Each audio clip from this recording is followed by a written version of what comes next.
சில பேருக்கு நன்றி சொல்லணும், இது நன்றி சொல்லணுமா அப்படின்றது எனக்குள்ள ஒரு கேள்வி. ஏனென்றால் இது ஒரு குடும்பம், நாம் தமிழ் கட்சி என்பது ஒரு குடும்பம். இருந்தாலும் கூட இந்த மேடையில் வீற்றிருப்பவர்களுக்கு முதல்ல நான் நன்றி சொல்லி தான் ஆகணும். எங்கள் கட்சியினுடைய பொதுச் செயலாளர் ஐயா திருமால் செல்வன் அவர்கள் உலகத்தில் உள்ள எலும்பியல் மருத்துவர்களில் ஒரு 10 பேர் எடுத்துக்கிட்டோம்னா அந்த 10 பேரில் ஐயா ஒருத்தர். பிரிட்டிஷ் ராணி, அந்த லண்டனில் உள்ள பிரிட்டிஷ் ராணி அந்த அரண்மனை, அந்த குடும்பத்துக்கு மருத்துவ ஆலோசகராக ஐயா இருக்கக்கூடிய மிகச்சிறந்த மனிதர். அவ்வளோதான். தமிழ் தேசியன்னா என்னை பற்றியெல்லாம் சொல்லுவாங்க, நான் அப்படி வந்துட்டேன். ஆனால் ஐயாவுக்கு தனிமையில் உட்காந்து பேசும்போது தான் தெரியும், என்னை விட பன்மடங்கு வெறியராக இருப்பார் தமிழ் தேசியத்தில். விட்டா ஒரு மருத்துவரை அந்த அறுவை கத்தியை கையில் கொடுத்தா பல பேரை காலி பண்ணிட்டு வந்துடுவார். அப்படிப்பட்ட ஒரு இது. அதே மாதிரி அண்ணன் கதிராஜேந்திரனை பற்றி சொல்லணும்னு அவசியம் இல்லை. அது நான் தான் அவர் தான் நான், அப்படிதான் நாங்கள் அந்த உறவு, அந்த குடும்ப உறவு, அந்த பழக்கம். ஏதாவது ஒன்றுன்னா அவர் எனக்கு சொல்கிறது, அவருக்கு நான் சொல்கிறது. இதில் நான் முன்னாடி போயிட்டுனா அண்ணன் சீமான் அண்ணன் கேட்பாரு, எங்கே உங்கள் ஆளை காணா அப்படிம்பாரு. அவர் முன்னாடி போயிட்டாருன்னா எங்கே உங்கள் ஆளை காணா, நீ தனியாக வந்துக்கிறீங்க. சீமான் அண்ணனாலே எங்கள் 2 பேரையும் பிரித்து பார்க்க முடியாத ஒரு நட்பு உறவு. இது இன்றைக்கு நேற்று இல்லை, கட்சி தொடங்கிய காலத்திலிருந்து அண்ணனை எப்படியாவது காலி பண்ணணும் அப்படின்ட்டு இலங்கையும் இங்கே உள்ள சில அரசியல்வாதிகளும் இலங்கை அரசாங்கமும் சேர்ந்து ஆபரேஷன் கடல்மான் அப்படின்ற ஒரு திட்டம், ஒரு சதி திட்டம் போட்டு இருந்தாங்க. கடல்மான் என்றது, மான் என்பது சீமான், கடல்மான் கடல் கடந்து வந்த அந்த தாக்குதல். அப்போ அண்ணன் கூட போறதுக்கு எல்லாருமே பயப்படுந்த காலத்தில் நானும் அவரும் தான் வண்ண வண்டியில் கூடயே போவோம், எங்கே வேணாலும் போவோம், தமிழ்நாடு முழுசும். எனக்கு முன்னாடியிலிருந்து அண்ணன் ஒரு மிளகாத்தூள் பாக்கெட்டு அது இதெல்லாம் எடுத்து பாக்கெட்டில் வச்சுக்கிட்டு அண்ணனை பாதுகாக்கணுன்றதுல எனக்கு முன்னாடி, நான் கொஞ்சம் பின்னாடி போனேன். அவர் எனக்கு முன்னாடியிலிருந்து. அண்ணனுக்கு ஒரு உண்மையான மெய்காவலர்னா அது அண்ணன் கதிராஜேந்திரன் அவர் தான். இந்த பக்கம் பார்த்தீங்கன்னா என்னுடைய தம்பி ரமேஷ் பாபு, அவர் என்னோட தம்பி தான், அவருடைய அண்ணன் தான் நான் அப்படின்றதுலேயும் மாற்று கருத்து இல்லை. கட்சிக்கு கொண்டு வந்து அண்ணன்கிட்ட கொண்டு போயிட்டு அவரையும் அப்பாவையும் 2 பேரையும் ஒன்றா கூட்டி போய் உட்கார வச்சு கட்சியில் இணைச்சேன். அன்னையிலிருந்து கட்சி நடவடிக்கைகள் அண்ணன் அவருக்கு எந்த வேலை கொடுத்தாலும் முதல்ல என்கிட்ட தான் கேட்பார், அண்ணா இதை எப்படின்னா செய்யலாம், நீங்கள் வாங்கின நாம் இப்போ திருவண்ணாமலை போகிறேன், நீங்கள் வாங்கினாடு. நான் இல்லாமல் அரசியல் நிகழ்வை அவர் செயல்படுத்த மாட்டார். அவர் அரசியல் நிகழ்வில் பெருசாக நான் தலையிட மாட்டேன். ஒரு ஒழுங்கமைப்பு, ஒரு நம்பிக்கை என் மேலே உள்ள அவருக்கு ஒரு நம்பிக்கை, அவர் மேலே உள்ளது எனக்கு நம்பிக்கை. அதே போல தான் தம்பி பொன் ஆல்பர்ட் ரமேஷ், அவரு என்னோட தம்பி. ஒன்றும் இல்லை, என் மேலே அவருக்கு ஏன் இப்படி ஒரு பாசம் இருக்குன்றது எனக்கு தெரியாது. அப்படி ஒரு பாசம். நான் சொன்னேன், இதை சொன்னா சரினான்ற வார்த்தை மட்டும்தான் அவர்கிட்ட இருந்து வரும், சரிண்ணா அப்படிம்பார், அவ்வளோதான். அது மாதிரி ஒரு தம்பி பொன் ஆல்பர்ட் ரமேஷ் வளர்ந்து வர ஒரு தொழிலதிபர், டிரான்ஸ்போர்ட் கம்பெனி வச்சு வளர்ந்து வர ஒரு தொழிலதிபர். என்ன எனக்கு ஒரு பெருமைன்னா, அந்த வளர்ந்து வரும் தொழிலதிபர் அவருடைய தொழிற்சாலை வளர்கிறது அப்படின்றதுல எனக்கு என்ன பெருமைன்னா, என்னை கூப்பிட்டு தான் அந்த தொழிற்சாலையை தொடங்கி வச்சார், நான் தான் தொடங்கி வச்சேன். அதில் எனக்கு இன்னமும் அந்த என் வீட்டுக்குள்ளே நுழையும் போது எனக்கு உள்ள ஒரு சுதந்திரம் இருக்குல்ல, அதே சுதந்திரம் தம்பியோட கம்பெனிக்குள்ளே போகக்குள்ள எனக்கு இருக்கும். அது மாதிரி தான் எல்லாருக்கும் நினைச்சேன். என் மருமகளை நானே பாராட்டணுன்ற அவசியம் இல்லை. எங்கள் அண்ணனும் நானும் எப்படி இருந்தோம் அப்படின்றது எல்லாருக்குமே தெரியும். சாகல் அமித அண்ணனும் நானும், அவர் பேசும்போது சொல்லுவார், என்னுடைய மனசாட்சி அன்பு தினரசன் தான் தொடங்குவார். என்னுடைய மனசாட்சி, என்னுடைய நிழல் அன்பு தினரசன். அவ்வளோ ஒரு குடும்ப உறவாக இருந்தோம். நானும் அண்ணனை அறிமுகப்படுத்தி அவர் தாய் தமிழ் தொடக்க பள்ளிக்கு வரும்போது மடியில் தூக்கி வச்சிருந்த குழந்தை தான் இப்போ என்னை பற்றி பாராட்டி பேசிக்கிட்டு இருக்குது. நான் மடியில் தூக்கி வச்சிருந்த குழந்தை தான் இப்போ என்னை பற்றி, மாமாவை பற்றி பெருமையாக பேசுது. அவர் தம்பி அவர் சுரேஷ்குமார், இப்போ நானும் அவர் தான் சின்ன மருது பெரிய மருது மாதிரி தமிழ்நாடு மூசு சுற்றிக்கிட்டு இருக்கிறோம். இது எல்லா நிகழ்ச்சிக்கும் எப்போதும் தாமதமாக வர மாதிரி இந்த நிகழ்ச்சிக்கும் அவர் தாமதமாக வந்திருக்கார். நான் அவருக்காக போய் காத்தும் கிடப்பேன். எங்கே இருந்தாலும் தம்பி வந்துட்டீங்களா, அவர் முன்னாடி வந்துட்டார்னா நீங்கள் எங்கே இருக்கிறீங்க சொல்லி லைவ் லொக்கேஷன் போடுங்க பாரு. ஆனால் அவர் எல்லாத்துக்கும் தாமதம் வர்றார். தம்பி சுரேஷ்குமார், இதில் எல்லாம் குறிப்பாக நான் வந்து பெரிய நன்றி சொல்லணும்னா என்னுடைய மனைவி கலையரசிக்கு தான் சொல்கிறேன். இன்னைக்கு நான் உலகம் அறிந்த ஒரு ஆளாக இருக்கேன். இன்னைக்கு உலகத்தில் கனடாவிலேருந்து அமெரிக்காவிலேருந்து எங்கே பார்த்தாலும் என்ன தெரியும், என்ன தெரிஞ்சவங்க. நான் அலுவலகத்தில் உட்காந்துருந்தேன்னா வெளிநாடுகள்லேருந்து வரவங்க அத்தனை பேரும் என்கிட்ட சிநேகமாக பேசுவேன். உங்களை இது வரைக்கும் டிவியில் தான் பார்த்தோம், அண்ணன் கூட தான் பார்த்தோம், இப்போ தான் நேரில் பார்க்குறோம் அப்படின்னா. அப்படி அன்பு தென்னரசன் ஒருத்தர் இருக்கான்னா அதுக்கு காரணம் என்னுடைய மனைவி தான். அது மாற்று கருத்து இல்லை. ஒரு அன்பு தென்னரசனா என்னை உருவாக்குனது அவங்க தான். ஏன் உருவாக்குனாங்கன்னா, நான் உருவான எனக்கு இதுவரையில் வாழ்க்கையில் எந்த தொந்தரவும் கொடுக்காத ஒரு உயிரினம் அது. அவங்களுக்கு நான் என்ன கைமாறு செய்ய போறேன்றது தெரியல, அது செய்யணும். இப்போ நான் இந்த நிகழ்வுக்கு இது உணர்ச்சி வைக்கிறமான நிகழ்வு. என்னோட பையனை பற்றி நான் சொல்லணும்னு அவசியம் இல்லை. இந்த தொடக்கத்தில் கட்சியில் சேர்ந்தான். நான் கட்சியில் சேர்ந்தப்போ, கட்சி தொடங்கிய காலத்தில் கட்சியில் சேர்ந்தான். இளைஞர் பாசறையில் அவனுக்கு பொறுப்புலாம் கொடுத்துருந்தோம். திரும்ப வந்து கட்சியில் கொஞ்சம் ஈடுபாடு இல்லாமல், நான் சொல்கிற பேச்சு கேட்காம எது ஒன்றும் நான் வந்து அவனை வந்து வலியுறுத்தது கிடையாது. நீ இதை செய்யி அதை போகணும் வலியுறுத்தம் கிடையாது. அவன் அப்படியே போயிட்டான். என் பையன் எதுக்கும் சரியில்லை அப்படின்ற மாதிரி நான் நினச்சிக்கிட்டு இருந்தேன். அவனுக்கு ஏன் இப்படி இருக்கான் அப்படின்ட்டு. அப்புறம் சில வரலாற்று நிகழ்வுகள் அவன் பேசும்போது அது எனக்கே வியப்பாக இருந்தது.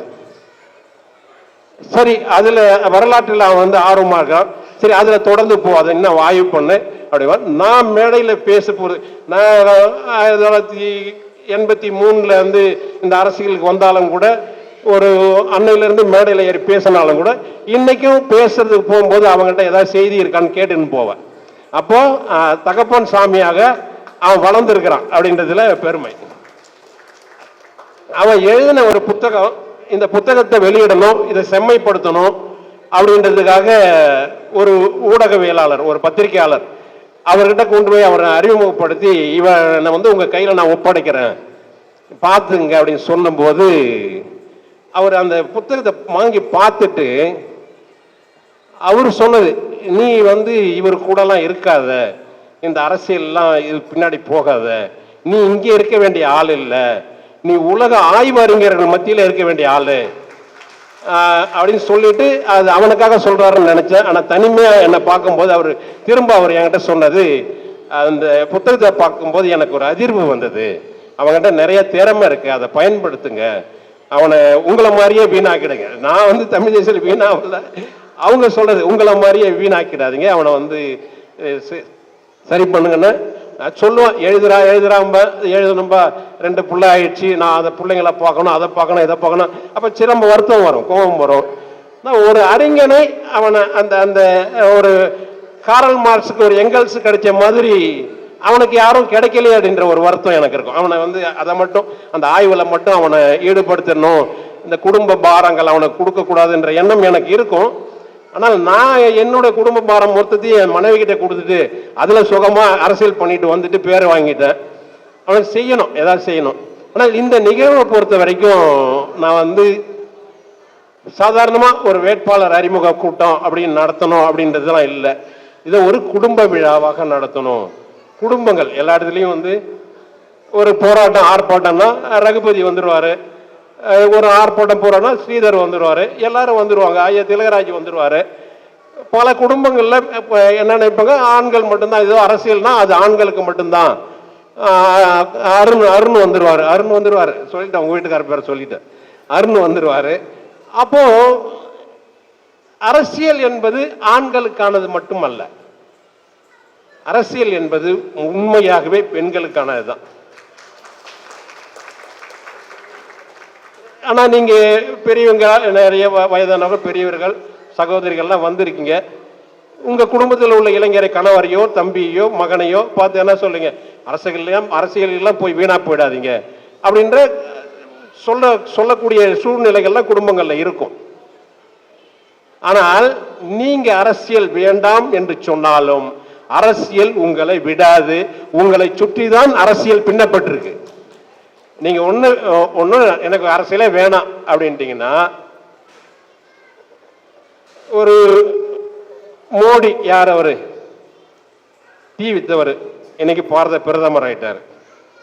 அம்மையார் ஜெயலலிதா ஒரு முன்னாள் நடிகை, பொங்கலுக்கு தீபாவளிக்கு தொலைக்காட்சியில் வந்து கொடுக்குற மாதிரி பேட்டி கொடுக்குற மாதிரி ஒரு முன்னாள் நடிகை, ஆனால் முதலமைச்சர் ஆகிட்டாங்க. இந்த உலகத்தை எது ரெண்டு இயக்குது அப்படின்னாக்கா, ஒன்று அறிவியல், இன்னொன்று அரசியல். ஒரு அறிவியலும் அரசியலும் தான் இந்த உலகத்தை இயக்குது. நீங்க கட்டியிருக்கிற சாரி, கட்டிக்கிற கை கடிகாரம், போட்டிருக்கிற வளையல், நான் போட்டுக்கிற சட்டை, கைபேசி, இந்த எரியிற விளக்கு, நான் பேசுற ஒளி வாங்கி, இது எல்லாம் அறிவியல். அப்ப அறிவியல் இல்லாமல் இந்த உலகம் இல்லை என்கின்ற அளவுக்கு ஆயிடுச்சு. ஆனால் இந்த அறிவியலை தீர்மானிக்கிறது யாருன்னா அரசியல். நம்ம சொன்னோம் இல்லையா, ஒரு மோடி, சாதாரண மோடி, சாதாரண ஜெயலலிதா, சாதாரண எம்ஜிஆர் சொல்றோம் இல்லையா, அவர்கள் தான் இந்த ஒளி வாங்கிக்கு என்ன விலை வைக்கலாம், இந்த கைபேசிக்கு என்ன விலை வைக்கலாம், நீங்க காலையில தூங்கி எந்திரிச்சோடனே பல் துளைக்கிறீங்கல்ல, அந்த பர்பஸுக்கு என்ன விலை வைக்கலாம், அதுக்கு எவ்வளவு வரி போடலாம் அப்படின்றதை இந்த உலகத்தை இயக்குபவர்கள் யார் என்றால் அரசியல்வாதிகள். அப்போ அந்த அரசியல்வாதிகள் எப்படி வந்தார்கள்? வானத்திலிருந்து வந்தாங்களா? இல்ல. அந்த அரசியல்வாதிகளை மோடியாக இருந்தாலும் சரி, ஜெயலலிதாவாக இருந்தாலும் சரி, எல்லாரையும் நீங்கள் தான் வாக்கு செலுத்தி தேர்ந்தெடுத்தீர்கள். அப்ப நீங்க யாரு? நீங்க எசமானர்கள், நீங்கள் முதலாளிகள். அவர்கள் யாரு? வேலைக்காரர்கள், உங்களுக்கு வேலை செய்ய வந்தவங்க. ஆனால் சமூகம் அப்படி இருக்கான்னு பார்த்தா இல்ல. ஓட்டு வாங்குற வரைக்கும் வக்கால பெருமக்களே, தாய்மார்களே, பெரியோர்களே எல்லாம் கையெடுத்து கும்பிடுவாங்க. ஓட்டு வாங்கி முடிஞ்ச உடனே, இப்ப இன்னைக்கு உள்ள நிலைமை, ஓட்டு வாங்கி முடிஞ்ச உடனே என்ன கேட்கிறாங்க? சும்மாவா ஓட்டு போட்டீங்க, காசு வாங்கல அப்படின்னுறாங்க. அப்போ நம்ம என்ன பண்றோம்? ஆகச் சிறந்த உரிமையை, ஆகச் சிறந்த நமக்கு மரியாதையை ஒரு 500 ரூபாய்க்கு 1000 ரூபாய்க்கு அடமானம் வச்சிடறோம். அவன் அவன் அவன் புழைக்க தெரிஞ்சவன், மக்களுடைய மனநிலையை புரிஞ்சவன். மக்கள் ஒரு வாக்கு கொடுத்துட்டா, எந்த ஒரு அரசியல்வாதியும் தான் கொடுத்த வாக்கை நிறைவேற்றுவது கிடையாது. ஆனால் மக்கள் கொடுத்த வாக்கை நிறைவேற்றுவார்கள் என்ற நம்பிக்கை அரசியல்வாதிகளுக்கு இருக்கு. ஆகவேதான் நான் சொல்றேன், ஒரு 500 ரூபாய் நைட்டு இருட்டில் கோழி பிடிக்கிறவங்க மாதிரி 3 மணிக்கு 4 மணிக்கு மின்சாரத்தை கட் பண்ணிட்டு கூட வந்து காசை கொடுத்துட்றான். கொடுத்துட்டு சத்தியம் வாங்குறான். என்ன வாங்குறான்? பெருமாள் படத்து மேல சத்தியம், சரஸ்வதி படத்து மேல சத்தியம், பால் மேல சத்தியம், எங்களுக்கு தான் ஓட்டு போடணும்னு காசை கொடுத்து நம்மளும் என்ன பண்ணிடுறோம்? சத்தியம் காசை கொடுத்துடுறோம், வாங்கிக்கிட்டு சத்தியம் பண்ணிடுறோம். சத்தியம் பண்ணிட்டோமே என்ற அந்த மனசாட்சி நாம் என்ன பண்றோம்? அவனுக்கே ஓட்டை போட்டுடுறோம். ஓட்டு வாங்கிட்டு போறவன் கடைசி வரைக்கும் நமக்கு நன்மை செய்யறதில்ல, எதுவும் செய்யறதில்ல. இப்போ ஒரு ஆட்சி நடந்துகிட்டு இருக்குது, உங்களுக்கு தெரியும். இந்த இலவச பேருந்து, அது மக்கள் தேடி மருத்துவம், அது இது எல்லாமே சொல்லிட்டு இருக்கான்.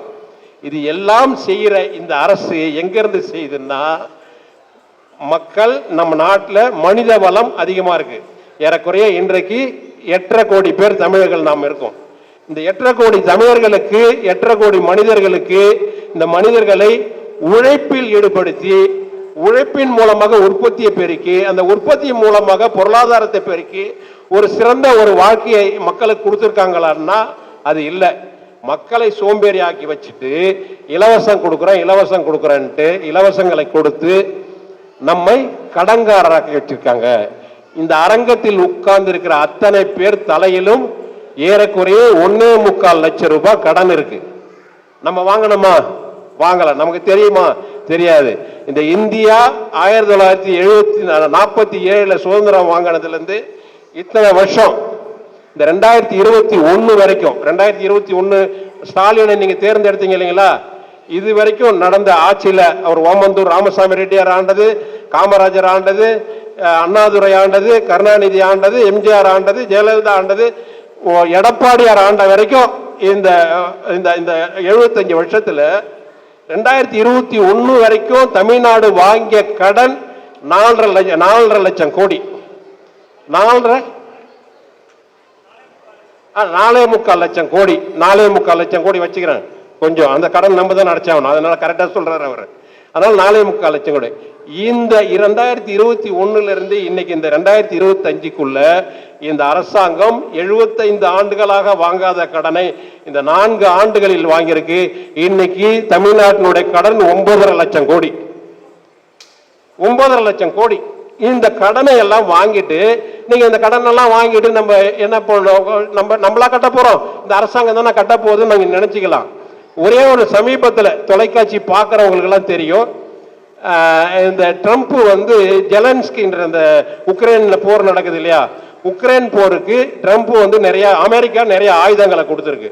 ஆயுதங்களை கொடுத்துட்டு அந்த ஜெலன்ஸ்கி கூப்பிட்டு உட்கார வச்சு பேசும்போது அதே ட்ரம்ப் சொன்னது, நாங்கள் உங்களுக்கு நிறைய கடன் கொடுத்துருக்கோம், ஆயுதங்கள் கொடுத்துருக்கோம், அப்போ நீங்க எங்களுக்கு கடன்காரங்க, ஆகவே உங்க நாட்டில் உள்ள கனிம வளங்களை எல்லாம் எடுத்துக்கொள்வதற்கு எங்களுக்கு அனுமதி கொடுக்கணும்ன்றான் இல்லையா, அனுமதி. இந்த நிலைமை நாளைக்கு வரும். ஸ்டாலின் வாங்கி வச்சுட்டு போயிட்டாரு, யார் வேணா வாங்கி வச்சுட்டு போயிட்டாங்க.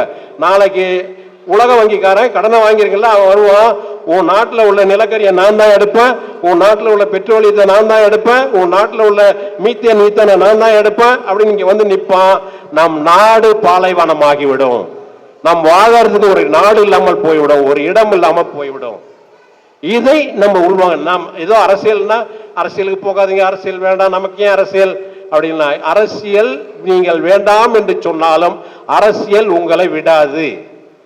ஆகவேதான் நான் வந்து இப்போ எல்லாருமே நாம் தமிழ் கட்சியில ஒரு போராட்டம் ஆர்ப்பாட்டம் எல்லாம் ஆண்கள் மட்டுமே, இசையாந்தி வந்துரு, ஏன் இசையாந்தி வரல அப்படின்னு சொல்றோம். வீட்டில் உள்ள பெண்கள் அரசியல் படுத்தப்பட வேண்டும். ஆகவேதான் நான் குடும்ப விழாவாக இதை வந்து ஒரு வேட்பாளர் அறிமுக கூட்டமாக நடத்தாமல் இதை ஒரு குடும்ப விழாவாக நடத்தின. இந்த கூட்டத்தில் நான் எதிர்பார்த்தது, தம்பிங்கிட்ட சொன்னது, 250 குடும்பங்களை நீங்க கொண்டு வரணும். திரும்பவும் ஜனவரி மாசம் தைப்பொங்கலுக்கு இதே குடும்ப விழா மீண்டும் நடக்கும். நீங்க அத்தனை பேரும் தெரிஞ்சவங்க குடும்பமாக இங்க இணைய வேண்டும். ஏன்னா வாக்கு செலுத்தி ஒரு ஆட்சியை அதிகாரத்தில் கொண்டு போய் உட்கார வைப்பவர்கள் பெண்கள் தான், இதுல மாற்று கருத்தே இல்ல. தேர்தல் அப்போ காசு முன்னாடியே தேர்தலுக்கு வாங்கிட்டாருனாக்கா இன்னைக்கு ஏறக்குறைய 75 விழுக்காடு பேர், 90 விழுக்காடு பேர் கூட இந்த அரசாங்கம் குடிகாரர்கள்லாம் மாத்திருக்கு. வாங்கின காசுக்கு சரக்கு அடிச்சுட்டு அவர் படுத்தாலும் படுத்துவார், ஆனா அந்த பெண்ணு கண்டிப்பா போய் ஓட்டு போட்டுருவாங்க. எம்ஜிஆருடைய வாக்கு வங்கி என்பது பெண்கள் தான், ஜெயலலிதாவுடைய வாக்கு வங்கி என்பது பெண்கள் தான். இன்றைக்கு கொஞ்சம் கொஞ்சமாக அண்ணன் செந்தமன் சீமானுடைய வாக்கு வங்கியாக பெண்கள் வளர்ந்து வருகிறார்கள். அப்படி வளர்த்து எடுக்கணும் அப்படின்றதுதான் இப்ப நீங்க செய்ய வேண்டியலாம். நான் வந்து உங்களை தாழ்மையோட கேட்டுக்கிறேன், ஒரு நல்ல அரசாங்கம் இங்க நடந்ததுன்னா இன்னைக்கு சமூகம் எப்படி போயிட்டு இருக்குன்னு பாத்தீங்கன்னா, ஒரு காலத்துல நாங்க சின்ன பிள்ளையா இருக்கும் போது செவத்துல ஒரு முக்கோண கோடு போட்டிருக்கோம், சிகப்புல ஒரு முக்கோணம் போட்டிருக்கோம், நாம் இருவர் நமக்கு இருவர் அப்படின்பாங்க. ஒரு 3 குழந்தைங்க, மூணு குழந்தைங்க போட்டிருந்தாங்க, ஒரு குடும்பத்துக்கு 3 குழந்தை போதுனாங்க. அப்புறம் நாம் இருவர் நமக்கு இருவர், நாம் இருவர் நமக்கு ஒருவர்னாங்க. இப்ப என்ன நிலைமை போச்சுன்னா, நாமே குழந்தை நமக்கு எது குழந்தைன்றாங்க. அப்போ இது எங்க போய் முடியுதுன்னு பாத்தீங்கன்னா, இப்ப எனக்கு வந்து நான் எத்தனையாவது ஆளுன்னு சொல்லுங்க பாப்போம். எங்க குடும்பத்தில் நான் எத்தனையாவது ஆளு? நான் 10வது ஆளு. எங்க குடும்பத்தில் நான் 10வது ஆளு. ஒவ்வொரு குடும்பத்திலையும் அவர் 9வது ஆளு அங்க ஒருத்தர் உட்கார்ந்து இருக்காரு, என் தம்பி உட்கார்ந்து இருக்காரு. எல்லா குடும்பத்திலையும் இருந்து இதுல என்ன இருந்ததுன்னா, அத்தை என்ற ஒரு உறவு இருந்தது, மாமா என்ற ஒரு உறவு இருந்தது, சித்தப்பா என்ற உறவு இருந்தது, பெரியப்பா என்ற ஒரு உறவு இருந்தது, நடப்பா என்று அப்பாவுக்கும் இதாக்கும் இடையில, மூத்தவருக்கும் இடையில நடப்பான ஒரு உறவு இருந்தது, அத்தை என்ற உறவு இருந்தது. இன்றைக்கு எல்லா உறவும் போய்விட்டது. ஒவ்வொரு குடும்பத்திலும் ஒவ்வொரு குழந்தைங்க, அது கூட விளையாடுறது கூட இன்னொரு குழந்தைங்க வரல, தனிமையை அனுபவிக்குதுங்க, குழந்தைகள் தனிமையை அனுபவிக்குதுங்க. அப்போ குடும்ப அமைப்பு சிதைஞ்சு போச்சு. ஏன்பா இன்னொரு குழந்தைய பெத்துக்கலன்னு நம்ம கேட்டோம்னா, வர்ற வருமானத்துக்கு ஒரு குழந்தைய படிக்க வைக்கிறது எங்களுக்கு கஷ்டமா இருக்கு, இன்னொரு குழந்தைக்கு நாங்க எங்க பீஸ் கட்டுறதுன்றாங்க. அப்போ கல்வி என்பது வியாபாரம் ஆயிடுச்சு. கல்வி கலைமகள் விலைமகள் ஆயிட்டா, கல்வி வியாபாரம் ஆயிடுச்சு. ஒரு குழந்தைக்கு எல்கேஜியில் சேர்க்கறதுக்கு 12 மணிக்கு போய் பள்ளிக்கூட வாசல்ல நின்று 12 மணிக்கே போய் இடம் பிடிச்சி குழாய் அடியில் இந்த தண்ணி பிடிக்கிறதுக்கு பாத்திரத்தை வைப்பாங்கல்ல, அந்த மாதிரி நின்று அப்ளிகேஷன் வாங்கிட்டு வந்து அப்ளிகேஷனுக்கு ஒரு 25,000 30,000 கொடுத்து வாங்கி ஒரு குழந்தைய சேர்த்து படிக்க வைக்கிறது. இன்னைக்கு குழந்தைகள் நல்ல கல்வி என்பது ஆங்கில மீடியம் பள்ளிகள் தான் இருக்கு, அதுதான் கல்வின்ற மாதிரிலாம் சொல்லிட்டாங்க. நான் சொன்னேன்ல, பிரிட்டிஷ் அரண்மனையில பிரிட்டிஷ் ராணிக்கு வைத்தியம் பார்த்துட்டு வந்து உட்கார்ந்துருக்காருல, அவர் பள்ளிக்கூடம் வந்து அரசு பள்ளியில படிச்சவர். கல்வி என்பது எங்க இருக்குன்றது நமக்கு தெரியல. கல்வி என்பது நைட்டு அந்த டை கட்டினா தான் நல்ல டீக்கா உணவு போட்டதா அப்படின்னு தான் புரியுதுங்க. இப்ப நான் ஒரு ஆய்வறிஞர்னு ஒருத்தர் சொல்லிட்டு இருக்கேன்ல, அந்த ஆய்வறிஞரும் அரசு பள்ளியில படிச்சவர் தான்.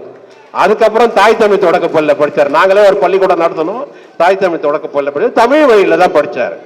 அதனால வந்து கல்வி என்பது எங்க இருக்குன்னா சமூகத்துல தான் இருக்கு, நல்ல கட்டிடங்கள் இல்லை, நல்ல இதுல இல்லை. அப்போ இந்த கல்வி இந்த குடும்ப அமைப்பே மேலும் வளர்றதுக்கு, ஒரு குடும்பம் ஒரு 4-5 குழந்தை குட்டிகளோட இருக்கிறது, அக்கா தங்கச்சின்ற உறவு போகாமல் இருக்கிறதுக்கு, அண்ணன் தம்பி சித்தப்பா பெரியப்பான்ற உறவுகள் போகாமல் இருக்கிறதுக்கு குடும்ப அமைப்பை சரி செய்ய வேண்டிய ஒரு கட்டாயத்தில் இருக்கிறோம். அப்போ குடும்ப அமைப்பை சரி செய்யக்கூடிய இடத்துல இன்னைக்கு யாரு இருக்காருன்னா அண்ணன் செந்தமிழ் சீமான் தான் இருக்காரு. நாங்கள் ஆட்சிக்கு வந்தால் இலவசங்களை ஒழிப்போண்டோம். இலவசங்கள் கிடையாது, தண்ணீர் விற்பனைக்கு கிடையாது, தண்ணீர் மக்களுடைய குடிநீர் தேவை, அது விற்பனைக்கே கிடையாது. தூய குடிநீர் இலவசமா கிடைக்கும். அப்போ இலவசம் நீங்க கொடுக்குறீங்களா? இலவசம் தண்ணீர் கொடுக்க வேண்டியது ஒரு அரசாங்கத்தினுடைய கடமை, அடிப்படை கடமை. கல்வியை கொடுக்க வேண்டியது ஒரு அரசாங்கத்தினுடைய அடிப்படை கடமை. மருத்துவத்தை கொடுக்க வேண்டியது ஒரு அரசாங்கத்தினுடைய அடிப்படை கல்வி. ஒரு குடும்பத்தில் இன்னைக்கு எதுக்கு செலவாகுதுன்னு பாத்தீங்கன்னா, கல்விக்கு, மருத்துவத்துக்கு, குடிநீருக்கு. கல்விக்கு, மருத்துவத்துக்கு, குடிநீர் அத்தியாவசியமா போயிடுச்சு, தேவையா இருக்கு. இப்போ எல்லாருமே போர்ல தண்ணி குடிக்கிறது இல்ல, கிணத்து தண்ணி குடிக்கிறது இல்ல, எல்லாருமே இந்த போத்தல் வாட்டர், இந்த கேன் வாட்டர் வாங்கிடுறோம். ஒரு போத்தல் ஒரு கேன் வாட்டர் எவ்வளவு ஆகுது? 30 ரூபாய் ஆகுது. ஒரு மாசத்துக்கு நம்ம கேன் வாட்டர் வாங்கணும்னா எவ்வளவு ஆகுது? அதெல்லாம் வரிலாம் கட்டுறோம். ஒரு மாசத்துக்கு எவ்வளவு ஆகுது? 900 ரூபாய் ஆகுது. 10 நாளைக்கு 3000 ரூபாய், 900 ரூபாய் ஆகுது. 300 ரூபாய், 900 ரூபாய் ஆகுது. ஒரு வருஷத்துக்கு 900, ஒரு மாசத்துக்கு 900 ரூபாய் ஆகுது. ஒரு வருஷத்துக்கு எவ்வளவு ஆகுது? 10,800 ரூபாய் ஆகுது. 5 வருஷம் ஆட்சி நடக்குது. அப்போ 5 வருஷத்துல நம்ம எவ்வளவு தண்ணி வாங்குறோம்? தண்ணி எவ்வளவு காசு கொடுத்து வாங்குறோம்? 54,000 ரூபாய்க்கு தண்ணி வாங்குறோம். 54,000 ரூபாய்க்கு தண்ணி மட்டும் வாங்கி குடிக்கிறோம். எவ்வளவுக்கு நம்ம ஓட்டை எவ்வளவுக்கு வித்தோம்? 500 ரூபாய்க்கு வித்தோம். 500 ரூபாய்க்கு ஓட்டை வித்துட்டு 54,000 ரூபாய்க்கு தண்ணி வாங்கி குடிக்கிற இளிச்சவாய தமிழர்களாக நம்ம இருக்கோம். அப்போ உங்கள் மகன், உங்கள் அண்ணன், உங்கள் தம்பி செந்தமன் சீமான் சொல்றாரு, நான் ஆட்சிக்கு வந்தால் தூய குடிநீர் இலவசம். அடுத்தது எதுக்கு நம்ம செலவழிக்கிறோம்? கல்விக்கு. அந்த கல்விக்கும் இலவசம். உலக தரத்துக்கான கல்வி, உலக தரத்துக்கான கல்வி. உலக நாடுகள்ல எந்தெந்த நாடுகள்ல, நார்வே, சிங்கப்பூர் இப்படி போன்ற ஒரு 4-5 நாடுகள்ல தான் கல்வி முதன்மையா இருக்கு. இந்த நாடுகளை போன்ற கல்வியை நான் தருவேன் தமிழ்நாட்டில். என்ன பெற்றுக் கொடுங்கள் பிள்ளைகளை, கற்றுக் கொடுக்கிறோம் நாங்கள் அண்ணன் சொல்றாரு. அப்ப என் பொண்ணு கவியரசு என்ன நினைக்கிறா? செந்தமன் சீமான் மாமா ஆட்சிக்கு வந்த பிறகு நான் குழந்தை பெற்றுக்கலாம் பொழுதுன்னு அவங்க நினைக்கிறாங்க. ஏன்னா அவங்க அவ்வளோ செலவழிக்கிறாங்க கல்விக்கு. என் பேத்திக்கு வெண்பாவுக்கு அவ்வளோ செலவழிக்கிறாங்க. அவங்க அதே மாதிரி தான் ஒரு குழந்தையோட போதுன்னு நிறுத்திட்டாங்க, கல்விக்கு செலவழிக்க முடியலன்னு. அது போலதான். அதே போலதான் மருத்துவம். அடுத்தது எதுக்கு நம்ம செலவழிக்கிறோம்? மருத்துவத்துக்கு. நல்ல மருத்துவம்னா அது பிரைவேட்ல போனாதான். அவர் தான் ஊசி போடுவாரு, ஊசி போட்டாதான் மருத்துவம். அப்ப அவர் வந்து அவரை விட கமலக்கண்ணனை விட இவர் குமார் வந்து கம்மியா வாங்குறாரு. கமலக்கண்ணன் ஒரு ஊசிக்கு 100 ரூபாய் வாங்குறாரு, குமார் ஒரு ஊசிக்கு 50 ரூபாய் தான் வாங்குறாரு. ஆனா ஒரே ஊசியில உடம்பு சரியாயிடுது அப்படின்னு போயிட்டு காசை மறுபடியும் மருத்துவத்துக்கு செலவழிக்கிறோம். அண்ணன் மறுபடியும் சொல்றாரு, செந்தமன் சீமான் சொல்றாரு, நான் அதிகாரத்துக்கு வந்துட்டால் கடைகோடி மக்களுக்கும் மருத்துவம் இலவசம். அவரு 2 கோடி ரூபாய் செலவாகக்கூடிய ஒரு அறுவை மருத்துவம் வந்தாலும் அது இலவசம். அப்போ மருத்துவம் உங்களுக்கு இலவசம், குடிநீர் இலவசம், கல்வி இலவசம், இந்த மூன்றும் இலவசமாக கொடுக்கின்ற ஒரு அரசாங்கத்தை உருவாக்க வேண்டியது யார் என்றால் நீங்கள் தான் உருவாக்க வேண்டும். அப்போ உங்கள் குடும்பத்தில் வருமானம் தான் சேமிப்பாகும். இப்ப என்ன நடக்குது? விலைவாசி நாளுக்கு நாள் ஏறிக்கிட்டே போகுது, ஒவ்வொரு நாளும் ஏறிக்கிட்டு போகுது.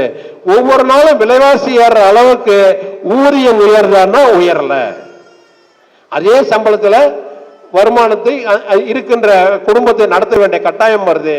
அதே ஊதியத்தில் போன மாதம் விற்ற விலைவாசி இந்த மாதம் 2 பங்காக இருக்கின்றது. ஆனால் போன மாதம் அந்த சம்பளம் தான் இந்த மாதம் வருகிறது.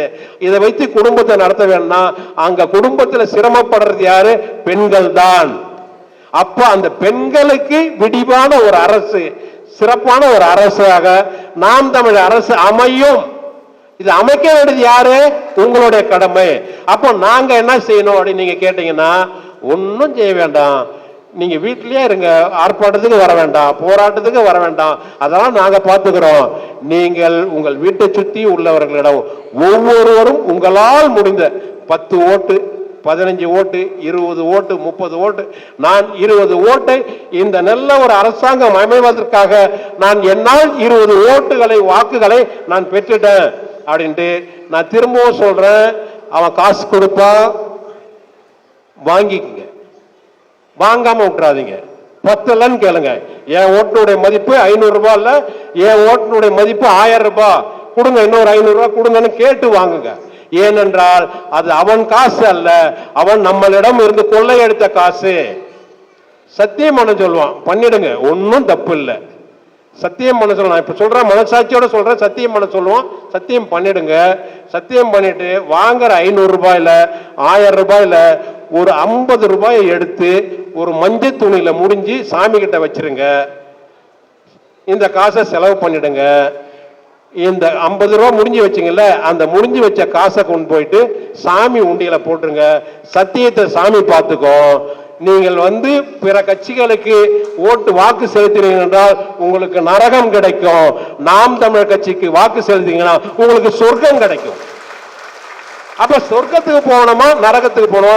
சத்தியம் நம்ம சின்ன பிள்ளைல விளையாடும் போது எத்தனை முறை சொல்லிக்கிறோம், சத்தியம்லாம் சக்கரை பொங்கலுங்க அப்படின்றல, சக்கரை பொங்கல் மாதிரி வச்சுக்கிட்டு வாக்கை நல்லவர்களுக்கு செலுத்துங்கள். மரங்களை காப்பாற்றணும், மலையை காப்பாற்றணும், மாடுகளை காப்பாற்றணும் அப்படின்ட்டு நாம் தமிழர் அரசியல் என்பது, நாம் தமிழர் கட்சி என்பது எல்லா மனிதர்களுக்குமானது. நாம் தமிழர் அரசியல் என்பது எல்லா உயிர்களுக்குமானது. அப்ப இந்த உயிர்களை நினைச்சு அரசியல் பண்ணுகின்ற ஒரே தலைவனாக, தலைவன் என்று கூட சொல்ல முடியாது, உங்கள் வீட்டு உங்க தம்பியாக, உங்க அண்ணனாக, உங்க குடும்ப தலைவனாக இருக்கக்கூடிய அண்ணன் செந்தமன் சீமானுக்கு எத்தனை பேருக்கு போட்டோம்? எம்ஜிஆருக்கு ஒரு 10 வருஷம் ஆள விட்டோம், ஜெயலலிதா ஒரு 10 வருஷம் ஆள விட்டோம், கருணாநிதி ஒரு 25 வருஷம் ஆள விட்டோம். யாராருக்கும் ஓட்டு போட்டு ஆள வச்சு பார்த்துட்டோம்ல. அங்கெல்லாம் கூட இந்த நாடு முன்னேறல. மலையை காணா, ஆத்த காணா, மணலை காணா, எது ஒன்னையும் காணா, எல்லாம் இழந்து போயிட்டோம்ல. ஊரு 5 வருஷம் அண்ணன் சீமானுக்கு தான் ஒரு வாக்கு செலுத்தி பாருங்களேன். அப்போ உங்கள் கையில மாற்றம் என்பது உங்கள் அனைவருடைய கையில தான் இருக்கு. ஆகவேதான் இதை ஒரு குடும்ப விழாவாக கூப்பிட்டு குடும்ப பெண்களுக்கு நம்ம அறிவுறுத்தணும் தான் கேட்டோம். நான் இப்போதும் சொல்கிறேன், நான் இந்த கூட்டத்தில் நிறைவடையவில்லை. நான் மீண்டும் ஒரு குடும்ப நிகழ்வை கூட்டுவேன். நீங்க எல்லாரும் இதை கருத்துல கொண்டு கூட இருக்கிறவங்கள உங்க பகுதியில் இருக்கிறவங்களா கூப்பிட்டு நிறைவான ஒரு குடும்ப விழாவாக பொங்கல் விழாவின் போது நடத்துவோம். நல்ல அரசாங்கத்தை தேர்ந்தெடுக்கிறது உங்கள் பணியை இன்றையிலிருந்து தொடங்குங்க. நான் சொன்ன மாதிரியே பக்கத்து வீட்டில் அக்கத்து வீட்டில் எல்லாம் சொல்லி ஒவ்வொருத்தவங்களும் உங்களால் முடிந்த வாக்குகளை 10 வாக்கு, 20 வாக்கு, 30 வாக்கு அது மாதிரி வாங்கிட்டீங்கன்னா நம்ம வெல்றது எளிது. ஒரு நல்ல அரசாங்கம், நல்ல அரசாங்கம் யாருக்கானது? இதுவரையில் இந்த 75 ஆண்டுகளாக நடந்த அரசாங்கம் எது ஒன்றும் நல்ல அரசாங்கம் இல்லை. அது உங்களுக்கான அரசாங்கமாக இல்லை. உங்களுக்கான அரசாங்கத்தை நிறுவ வேண்டியது உங்களுடைய கடமை. இதை செய்வீர்கள் என்ற நம்பிக்கையோடு இந்த நிகழ்வை, குடும்ப நிகழ்வை நான் ஒரு கேளிக்கை நிகழ்வாக நடத்தணும்னு ஆசைப்பட்டேன். ஆனால் முடியல. பொங்கல் விழா அப்போ நீங்க கவலைப்படாதீங்க. அது உங்களுக்கான தனித்திறமைகளை காட்டுறது, கவிதை ஆற்றலை காமிக்கிறது, நடன ஆற்றலை காமிக்கிறது. ஐயா திலகராஜ் ஐயாவை நீங்க ஒரு நடனம் போடுங்கன்னா ஒரு நடனம் ஆடி ஆகணும். தம்பி அவர் இவர் ராஜேந்திரன் வந்து ஒரு பாட்டு பாடினா ஒரு பாட்டு பாடி ஆகணும். அவரை ஒரு திறமைகளை வெளியில கொண்டு வர மாதிரி ஒரு குடும்ப விழா நடத்துவோம். இந்த சமூகத்தை மாற்றுகின்ற பொறுப்பை நாம் எடுத்துக்கிட்டு சமூகத்தை மாற்றுவோம். இந்த நாம் தமிழர் கட்சியினுடைய தேவை என்ன என்பதை நீங்கள் உணர்ந்திருப்பீர்கள் என்று நான் நம்புகிறேன். இன்றையிலிருந்து ஒரு நல்ல அரசாங்கத்தை உருவாக்குவதற்கான பணியை நீங்கள் செய்ய வேண்டுமாய் கேட்டுக்கொண்டு